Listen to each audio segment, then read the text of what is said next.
ಓಂ ಶಾಂತಿ. ಇಂದಿನ ಮುರಳಿ ದಿನಾಂಕ 5 ಆಗಸ್ಟ್ 2026. मुरली महावाक्यಗಳು. मीठे बच्चे, तुम अपनी योग बल से इस पुरानी दुनिया को परिवर्तन कर नया बनाते हो. तुम प्रकट हुए हो रूहानी सेवा के लिए. ಮಧುರ ಮಕ್ಕಳೇ, ತಾವು ಈಗ ತಮ್ಮ ಯೋಗ ಬಲದಿಂದ ಈ ಹಳೆಯ ಪ್ರಪಂಚವನ್ನ ಪರಿವರ್ತನೆ ಮಾಡಿ ಹೊಸದನ್ನಾಗಿ ಮಾಡ್ತೀರಿ. ತಾವು ಪ್ರಕಟರಾಗಿರುವುದೇ ಆತ್ಮೀಯ ಸೇವೆಗಾಗಿ. ಬಹಳ ಸೂಕ್ಷ್ಮ ಹಾಗೂ ಗೂಹ್ಯವಾಗಿರುವಂತಹ ಮಹಾವಾಕ್ಯ. ತಾವೀಗ ತಮ್ಮ ಯೋಗ ಬಲದಿಂದ ಹಳೆಯ ಜಗತ್ತಿನ ಪರಿವರ್ತನೆ ಮಾಡಿ ಹೊಸದನ್ನ ಮಾಡ್ತೀರಿ. ಬಹಳ ಡೀಪ್ ಆಗಿದೆ. ಹಳೆಯ ಜಗತ್ತಿನ ಪರಿವರ್ತನೆ ಅಂದ್ರೆ ಹಾಗೆ ನೋಡಿದ್ರೆ ಕಲಿಯುಗ, ಯುಗದೊಳಗೆ ಕಲಿಯುಗ ಪರಿವರ್ತನೆ ಆಗ್ತದೆ, ಸತ್ಯುಗ ಆಗಿ ನಿರ್ಮಾಣ ಆಗ್ತದ. ಮಾನವರು ದೇವು ಮಾನವರಾಗ್ತಾರೆ. ಪತಿತ ಮಾನವರ ಬುದ್ಧಿ ಪಾವನ ಆಗ್ತದೆ, ಪಾರಸ ಆಗ್ತದೆ. ಇದು ಅತ್ಯಂತ ಬಹಳ ಸೂಕ್ಷ್ಮವಾಗಿರುವಂತಹ ಕ್ರಿಯಾ. ಅದಕ್ಕಾಗಿ ಯೋಗ ಬಲ ಅಂದ್ರೆ ತನ್ನ ನಿಜವಾದ ಸತ್ಯ ಆತ್ಮ ಸ್ವರೂಪದಲ್ಲಿ ಸ್ಥಿತ ಆಗಿದ್ದಾಗ ಯಾವ ಬಲವು ಜಮಾ ಆಗ್ತದೋ ಆ ಬಲದಿಂದ ಹಳೆಯ ಒಂದು ಸಂಸ್ಕಾರ, ಹಳೆಯ ಜಗತ್ತು ಅಂತಂದ್ರೆ ಮನಸ್ಸಿನಲ್ಲಿದೆ. ಈಗ ಸಂಕಲ್ಪದಿಂದ ಸೃಷ್ಟಿ ತಯಾರಾಗಿದೆ. ಸಂಕಲ್ಪದಿಂದ ಸೃಷ್ಟಿ ತಯಾರಾಗಬೇಕಾದ್ರೆ ಸೃಷ್ಟಿ ಮೊದಲು ಎಲ್ಲಿಂದ ಹುಟ್ಟಿದೆ? ಸಂಕಲ್ಪದಿಂದ. ಸಂಕಲ್ಪ ಇರೋದು ಮೈಂಡ್ ಒಳಗ. ಅಂದ್ಮೇಲೆ ಮನಸ್ಸಿನಲ್ಲಿರುವಂತ ಹಳೆಯ ಪ್ರಪಂಚ ಯಾವುದು, ಹಳೆಯ ಬಿಲೀಫ್ ಸಿಸ್ಟಮ್, ಹಳೆಯ ವಿಚಾರ ಆಚಾರ, ಹಳೆಯ ಅನುಭವಗಳು, ದೇಹಭಾನದ ನೆನಪುಗಳು ಎಲ್ಲವನ್ನು ಪರಿವರ್ತನೆ ಮಾಡಿ ಈಗ ಹೊಸದನ್ನಾಗಿ ಮಾಡ್ತೀರಿ. ಹೊಸದು ಅಂದ್ರೆ ಆತ್ಮೀಯ ಅನುಭವಗಳು, ಆತ್ಮೀಯ ಶುದ್ಧ ಸಂಸ್ಕಾರಗಳು, ಆತ್ಮದ ವಿಚಾರಗಳು ಈಗ ನಿರ್ಮಾಣ ಆಗ್ತದೆ.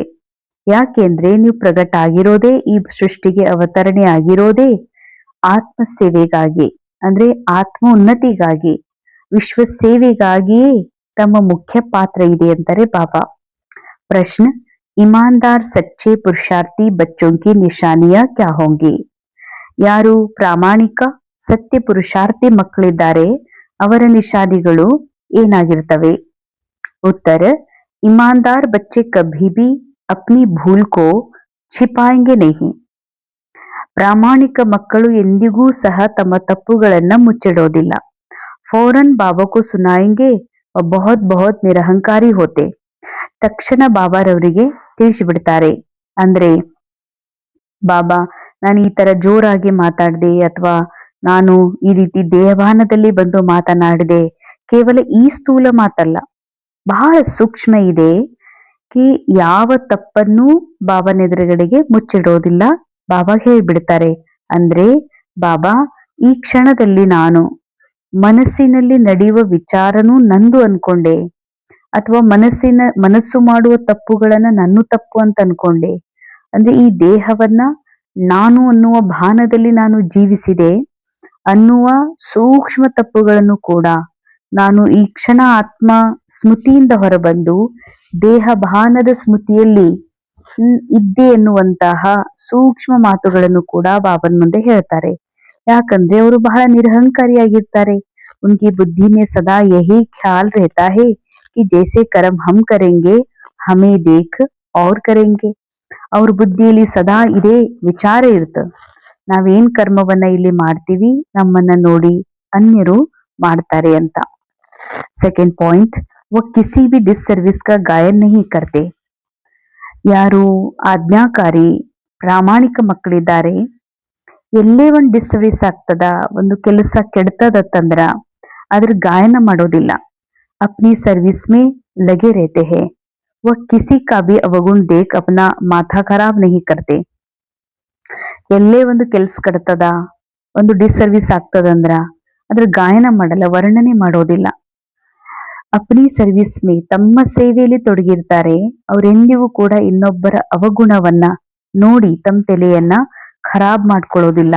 ಅಂದ್ರೆ ಇನ್ನೊಬ್ಬರ ರೋಲ್ ಅನ್ನ ನೋಡಿ, ರೋಲ್ ನೋಡ್ತೀವಿ ಅಂದ್ರೆ ಆ ಕ್ಷಣದಲ್ಲಿ ನಾನು ಆತ್ಮದ ಸತ್ಯ ಮರ್ತೀನಿ ಅಂತ.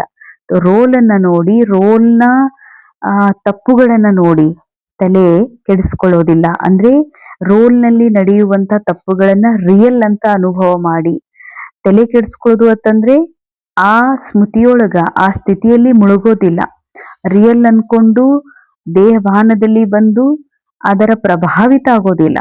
ಸದಾ ಇದು ಒಂದು ನಾಟಕ, ಇದು ಒಂದು ಆಮ್ ಸೀನ್ ಅಂತ ತಿಳ್ಕೋತಾರೆ. ಅದನ್ನ ಲೆಟ್ ಗೋ ಮಾಡ್ತಾರೆ, ತಮ್ಮ ಮೂಲ ನಿರಾಕಾರಿ ಸ್ಥಿತಿಗೆ ವಾಪಸ್ ಬರ್ತಾರೆ. धारणेಗಾಗಿ मुख्य सार ಮೊದಲೇದು, सर्विस का शौक रख, अपना और दूसरों का कल्याण करना है. ಸೇವೆಯ ನಶೆಯನ್ನ ಇಟ್ಟು ತಮ್ಮ ಹಾಗೂ ಅನ್ಯರ ಕಲ್ಯಾಣವನ್ನ ಮಾಡಬೇಕಾಗಿದೆ. ಸೇವಾ ನಶ ಅಂದ್ರೆ ಸದಾ ಆತ್ಮ ಸ್ಥಿತಿಯಲ್ಲಿ ಸ್ಥಿತಿದ್ದಾಗ ಏನ್ ವೈಬ್ರೇಷನ್ ತಾನಾಗಿನೇ ಹರಡುತ್ತದೋ ಇದು ನಿಜವಾದ ಸೇವೆಯೇ ನಶ. ಇದರಲ್ಲಿ ಸ್ವಯಂ ಆತ್ಮ ಕಲ್ಯಾಣನೂ ಇದೆ, ಇದರಲ್ಲಿ ಅನ್ಯರ ಕಲ್ಯಾಣನೂ ಇದೆ. ಕಿಸಿ ಕಿ ಡಿಸರ್ವಿಸ್ ಕಾ ಗಾಯ ನಹಿ ಕರ್ನಾ. ಯಾರೋ ಏನೋ ಸೇವೆಯಲ್ಲಿ ತಪ್ಪು ಮಾಡಿದಾರ, ಚರಿತ್ರೆಯಲ್ಲಿ ತಪ್ಪಾಗಿದೆ ಅಂತಂದ್ರ ಅವ್ರದ್ದು ಗಾಯನ ಮಾಡ್ಬೇಡ್ರಿ. ಅಂದ್ರೆ ಅದನ್ನ ತಲೆಯಲ್ಲಿ ಇಟ್ಕೊಂಡು ಇನ್ನೊಬ್ಬರ ಮುಂದೆ ಹೇಳಿ ಇನ್ನೊಬ್ಬರ ಭಾವವನ್ನ ಕೆಡಿಸುವಂತ ಕಾರ್ಯ ಮಾಡ್ಬೇಡ್ರಿ. ಪರಚಿಂತನ್ಯ ಅಪ್ನ ಸಮಯನೇ ಹಿ ಗವಾನ ಹೇ. ಪರರ ಚಿಂತನೆಯೊಳಗ ತಮ್ಮ ಸಮಯವನ್ನ ವ್ಯರ್ಥ ಕಳಿಬೇಡ್ರಿ. ಪರಚಿಂತನೆ ಅಂದ್ರೆ ಸ್ಥೂಲ ರೂಪದಲ್ಲಿ ಇನ್ನೊಬ್ರು ಈ ಜಗತ್ತು ಪ್ರಪಂಚದ ಬಗ್ಗೆ ವಿಚಾರ ಮಾಡಿ ತಮ್ಮ ಸಮಯ ಕಳ್ಕೋಬೇಡ್ರಿ ಅಂತ. ಆದ್ರೆ ಸೂಕ್ಷ್ಮ ಪುರುಷಾರ್ಥ, ಸೂಕ್ಷ್ಮ ಅರ್ಥದಲ್ಲಿ ಪರರ ಚಿಂತನೆ ಅಂದ್ರೆ ನಾನು ಆತ್ಮ ಆಗಿರುವ ಸತ್ಯ ಮರೆತು ನನಗೆ ಸಿಕ್ಕಿರುವ ದೇಹವೂ ಕೂಡ ಪರ, ನನಗೆ ಸಿಕ್ಕಿರುವ ಮನಸ್ಸಿನ ಕಥೆನೂ ಕೂಡ ಪರ ಅಂದ್ಮೇಲೆ ಪರರ ಚಿಂತನೆಯೊಳಗ ಅಂದ್ರೆ ರೋಲ್ನ ಚಿಂತನೆಯೊಳಗ ತಮ್ಮ ಸಮಯವನ್ನ ಕಳ್ಕೋಬೇಡ್ರಿ. ಸೆಕೆಂಡ್ ಪಾಯಿಂಟ್, ಇಮಾನ್ದಾರ್ ಔರ್ ನಿರಹಂಕಾರಿ ಬನ್ ಸೇವಾ ಕೋ ಬಡಾನಾ ಹೇ. ನಿರಹಂಕಾರಿಗಳು ಮತ್ತು ಪ್ರಾಮಾಣಿಕರಾಗಿ ಸೇವೆಯನ್ನ ಹೆಚ್ಚಿಸ್ತಾ ನಡೀರಿ. ಸವೇರೆ ಸವೇರೆ ಉಟ್ಕರ್ ಬಾಬಾ ಕೋ ಪ್ಯಾರ್ ಸೆ ಯಾದ್ ಕರ್ನಾ ಹೇ. ಬೆಳಿಗ್ಗೆ ಬೇಗನೆ ಎದ್ದು ತಂದೆಯನ್ನ ಬಹಳಷ್ಟು ಪ್ರೀತಿಯಿಂದ ನೆನಪು ಮಾಡ್ರಿ. ಖತ್ನಿ ಔರ್ ಕರ್ನಿ ಸಮಾನ್ ಬನಾನಿ ಹೇ. ಹೇಳುವುದು ಮತ್ತು ಮಾಡುವುದು ಎರಡು ಸಮಾನ ಇರ್ಲಿ. ಲೌಕಿಕ ದೃಷ್ಟಿಯಲ್ಲಿ ನಾನು ಸತ್ಯ ನುಡಿತೀನಿ ಅಂತ ಹೇಳ್ತಾರಂದ್ರ ಅವ್ರು ನಿಜವಾಗಿಯೂ ಸತ್ಯ ನುಡಿತಿದ್ರು ಅಂತಂದ್ರ ಅವ್ರು ಹೇಳುವುದು ಮಾಡುವುದು ಒಂದೇ ಅಂತ ಅರ್ಥ. ಆದ್ರೆ ಸೂಕ್ಷ್ಮ ಪುರುಷಾರ್ಥದಲ್ಲಿ ಹೇಳುವುದು ಮಾಡುವುದು ಒಂದೇ ಅಂದ್ರೆ ನಾವ್ ಹೇಳಿಕ್ಕ ಎಲ್ಲರ ಮುಂದೆ ಎಲ್ಲರಿಗಾಗಿ ಇದನ್ನ ಹೇಳ್ತೀವಿ, ನಾವು ಆತ್ಮ ಇದೀವಿ ಅಂತ. ಆದ್ರೆ ಸೂಕ್ಷ್ಮ ರೂಪದಲ್ಲಿ ಸೂಕ್ಷ್ಮ ದೇಹ ಭಾನದಲ್ಲಿ ಬುದ್ಧಿಯನ್ನ ಸಿಗಿಸಿರ್ತದ, ಮನಸ್ಸನ್ನ ದೇಹದ ವರ್ಣನೆಯಲ್ಲಿ ಮುಳುಗಿಸಿರ್ತದೆ.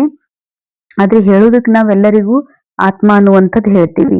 ಆದ್ರೆ ಇರುವುದು ಏನಿದೆ ಅದು ದೇಹವಾನದಲ್ಲಿ ಸೂಕ್ಷ್ಮ ರೂಪದಲ್ಲಿ ಬ್ರಹ್ಮಕುಮಾರ್ ಅಂತನೋ ಬ್ರಹ್ಮಕುಮಾರಿ ಅಂತನೋ ರಾಜಯೋಗಿ ಅಂತನೋ ಪಾತ್ರದ ಭಾನದಲ್ಲಿ ಮನಸ್ಸು ಮುಳುಗಿರ್ತದ. ಅದಕ್ ಬಾಬಾ ಹೇಳ್ತಾರೆ, ಏನ್ ಹೇಳ್ತೀರಿ? ಆತ್ಮ ಅಂತ ಹೇಳ್ತೀರಿ. ಆತ್ಮ ಸ್ಮೃತಿಯಲ್ಲಿ ಆತ್ಮಿಕ ಸ್ಥಿತಿಯಲ್ಲಿ ಸ್ಥಿತ ಆಗ್ಬೇಕು.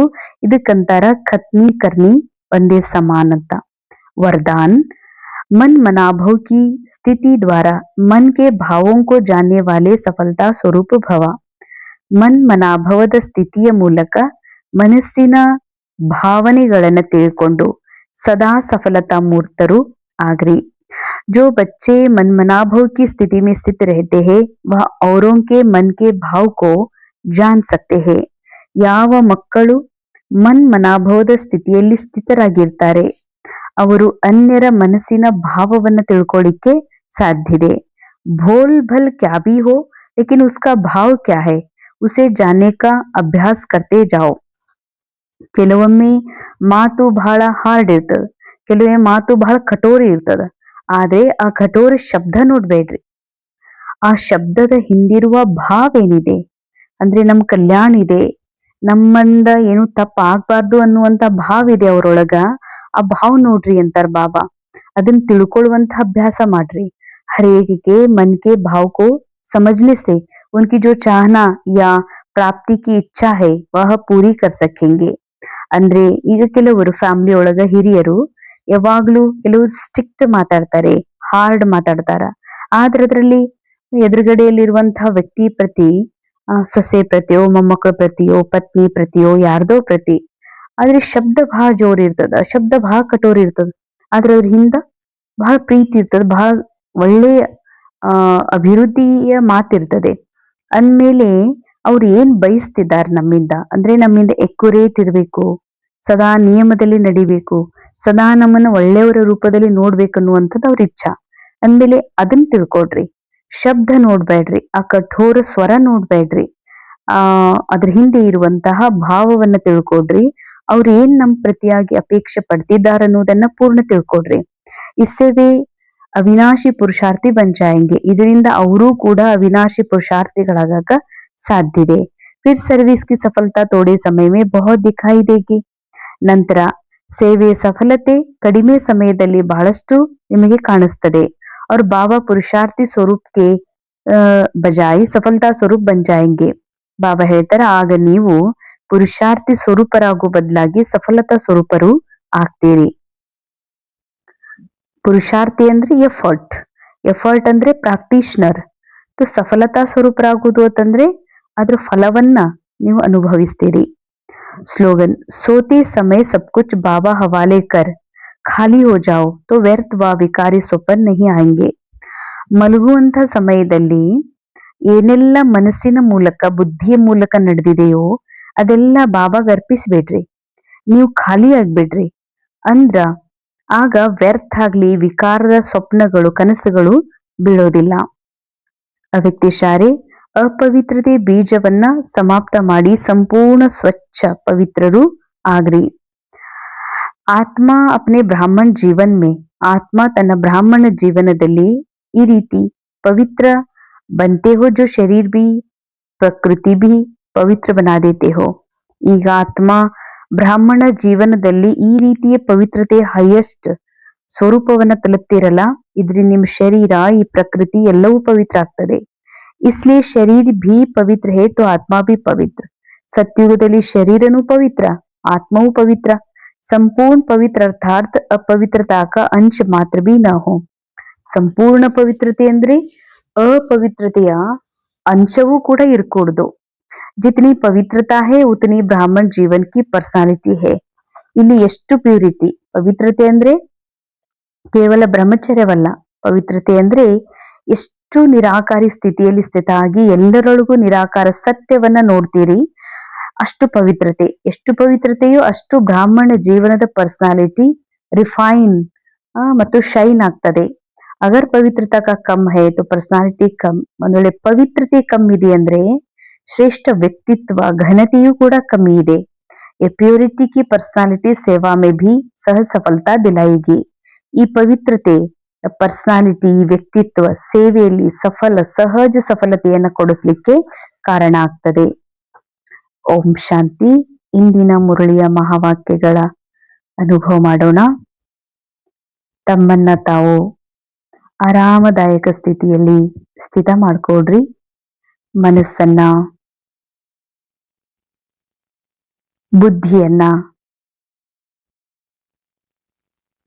ಪರಮಾತ್ಮನ ಸಂಘದಲ್ಲಿ ಅರ್ಪಣೆ ಮಾಡಿ ಅನುಭವ ಮಾಡಿ, ನಾನು ಯಾರಾಗಿದ್ದೇನೆ ಎಂಬ ಈ ಸತ್ಯ ಸ್ಮೃತಿಯು ನನ್ನ ಶಾಂತ ಹಾಗೂ ಪವಿತ್ರ ಅನುಭವ, ಪವಿತ್ರತೆಯ ಸತ್ಯ ಸ್ಮೃತಿಯು ನನ್ನಲ್ಲಿ ಬಲವನ್ನು ತುಂಬುತ್ತಿದೆ. ಈ ಯೋಗ ಬಲವು ಮನಸ್ಸಿನಲ್ಲಿ ತುಂಬಿದ ಹಳೆಯ ಜಗತ್ತಿನ ಹಳೆಯ ದೇಹಬಾನದ ಅನುಭವಗಳನ್ನ ಕರಗಿಸುತ್ತಿದೆ. ಯೋಗ ಬಲವು ಪರಮಾತ್ಮನ ಸ್ಮೃತಿಯು ಆ ದಿವ್ಯ ಪ್ರಕಾಶವು ಹಳೆಯ ಪ್ರಪಂಚದಲ್ಲಿ ಮಾಡಿದಂತಹ ಎಲ್ಲ ದೇಹಬಾನದ ಅನುಭವಗಳನ್ನ ಸಮಾಪ್ತ ಮಾಡುತ್ತಿದೆ. ಈಗ ಮನಸ್ಸು ಸಂಪೂರ್ಣ ಹಳೆಯದರಿಂದ ಪರಿವರ್ತನೆಯಾಗಿ ಹೊಸ ಶುದ್ಧ ಆತ್ಮೀಯವಾಗುತ್ತಿದೆ. ಯಾಕೆಂದರೆ ನನ್ನ ಉಪಸ್ಥಿತಿ, ನನ್ನ ಆತ್ಮನ ಒಂದು ಉಪಸ್ಥಿತಿಯಿಂದಲೇ ವಿಶ್ವದ ಸೇವೆ, ವಿಶ್ವದ ಸರ್ವ ಆತ್ಮರಿಗೆ ಶಕ್ತಿಯು ಪ್ರಾಪ್ತವಾಗುತ್ತಿದೆ. ಹೀಗಾಗಿ ನಾನು ಈ ಸೃಷ್ಟಿ ನಾಟಕದಲ್ಲಿ ಬಂದಿರುವುದೇ ಆತ್ಮೀಯ ಸೇವೆಗಾಗಿ, ಆತ್ಮಗಳ ಉದ್ಧಾರಕ್ಕಾಗಿ. ಇದೇ ನನ್ನ ಮುಖ್ಯ ಗುರಿಯೂ ಆಗಿದೆ. ಹೀಗಾಗಿ ಮನಬುದ್ಧಿಯನ್ನ ಪರಮಾತ್ಮನ ಸಾನ್ನಿಧ್ಯದಲ್ಲಿ ಅರ್ಪಿಸಿ ಪುನಃ ನಾನು ನನ್ನ ಸತ್ಯ ಆತ್ಮ ಸ್ವರೂಪದಲ್ಲಿ ಶಾಂತ ಸ್ಥಿತಿಯಲ್ಲಿ ಸ್ಥಿತವಾಗುತ್ತಿದ್ದೇನೆ. ಓಂ ಶಾಂತಿ, ಓಂ ಶಾಂತಿ.